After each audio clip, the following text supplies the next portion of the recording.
he played across those 4 games in 3 different positions. He played at centre, he played at loose forward, and he played in the second row. He was at St Helens when he played in all 4 of these games, but he now plays in the NRL. There are your clues. Oh, God.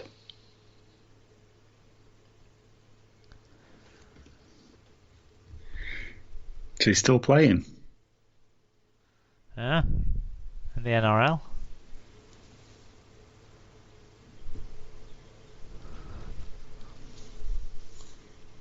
I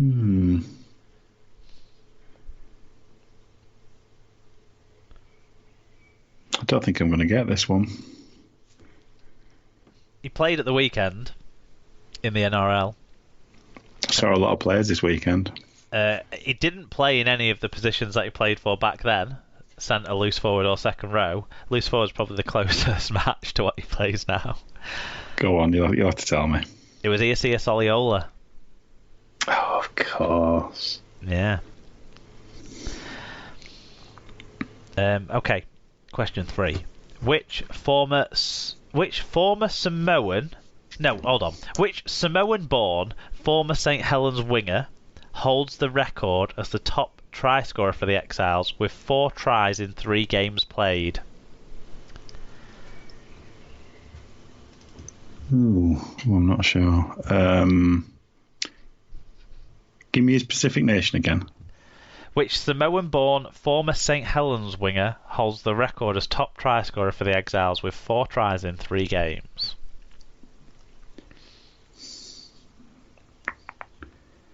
Gonna go Francis Melly. Yeah, it was Francis Jellians Melly. Good try scoring record for him. It was sort of at that time where he was probably at the peak. I think 2011 was maybe his best year. Around that sort of time, weren't it? So yeah. Yeah. Okay, question 4 is a 3-parter. 3 players captained the Exiles across the 4 games. Can you name them all? Don't worry, there's some more clues coming. So, Good. 4A, the 2011 captain was a hooker at Leeds Rhinos at the time. Danny Baderas? Danny Baderas is correct, yeah. 2012 Game 1 was a Wigan hooker. Ooh, there was a question there. He wasn't sure. Who broke his leg in the game. Yeah, I should have said Wigan. Who broke his leg in the game. Wigan hooker.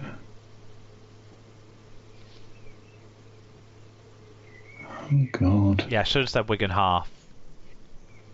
You should have said half. Yeah. That's why I paused. So 2012 Game 1 captain, Wigan half, who broke his leg in the game. Is it Brett Finch? No, it was Tommy Luluai. Ah, Tommy Luluai. Yeah. And actually, it led to Wigan signing Matty Smith earlier than they may otherwise have signed Matty Smith from Salford, because Tommy Luluai was leaving at the end of 2012, and there was fears when this game happened, when this injury happened, that it might have been his last. He might have already played his last game for Wigan. He did get back and play a bit part in the back end of the season, but yeah, Matty Smith had started to establish himself then, which helped lay the platform for Wigan's double year in 2013. 2012 Game 2 and 2013's game, when there was only one game again, the captain of those was then Warrington fullback. It's Brett Hodgson. Correct. Yes, so far you're on 4 out of 7. I'm very pleased with that. Good, yeah. So question 5, there's 4 points up for grabs. Can you name all 4 stadiums that hosted an England versus Exiles fixture? So all 4 of the games were played at different stadiums. I'll take any of their names that we know or have known these stadiums by. But yeah, which may give you a clue to some of the stadiums, I don't know. But yeah, I need 4 stadiums from you. Okay, I know one of the matches was at Headingley. I remember that. The first one, yeah. Emerald Headingley, or whatever you want to call it. The other three, I'm going to have to guess. So, educated guess, I'm going to say Warrington, Huddersfield, and Wigan. So you got 3 out of the 4. So the first game was played at Headingley, which you correctly identified. Langtree Park, as it was called at the time, the Totally Wicked Stadium as it's called now, was where Tommy Luluai broke his leg in the second fixture, the 1st of 2012. Huddersfield's, John Smith's, or whatever we want to call McAlpine. McAlpine, Kirklees. It will always be McAlpine to me. Yeah. That hosted the second game in 2012, the third game overall, and then the Halliwell Jones Stadium in Warrington hosted the final fixture of these Exiles games. Yeah, so I debated about St Helens, but I thought it doesn't feel like Saints have been there that long. But yeah, it's it longer was the than you first year think. they were there. Moved there 2012. Right. There you go. That was the first year at the new stadium. That was before they put the cladding around the outside, so it was when it was dead windy. when the roof nearly blew off. Yeah, I remember that. So they had to put the cladding around the outside. Yeah, architects, they don't know what they're doing when they design these things. Bloody architects. Yeah. So you did quite well. You got 1, 2, 3. I'm very 4, pleased with that. 6, 7 out of 10. Let us know at home if you did any better. We're now going to move on to the wrap up.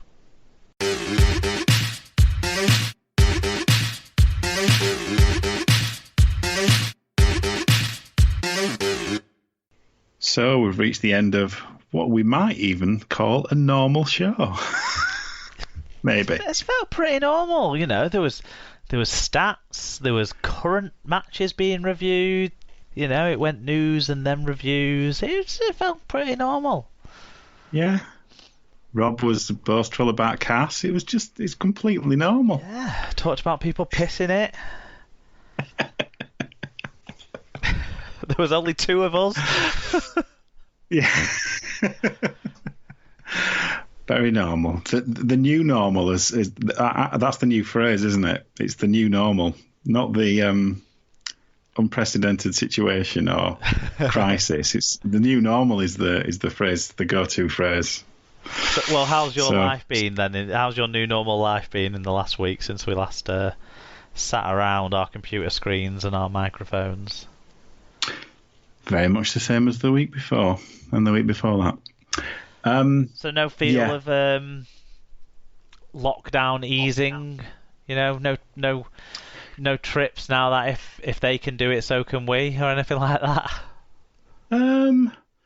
The one thing that was different is that my mum and dad came round at the weekend and we had a sit in the garden, a socially distanced sit in the garden, which was lovely because other than a very quick drop off of Easter eggs, which tells you how long ago it was.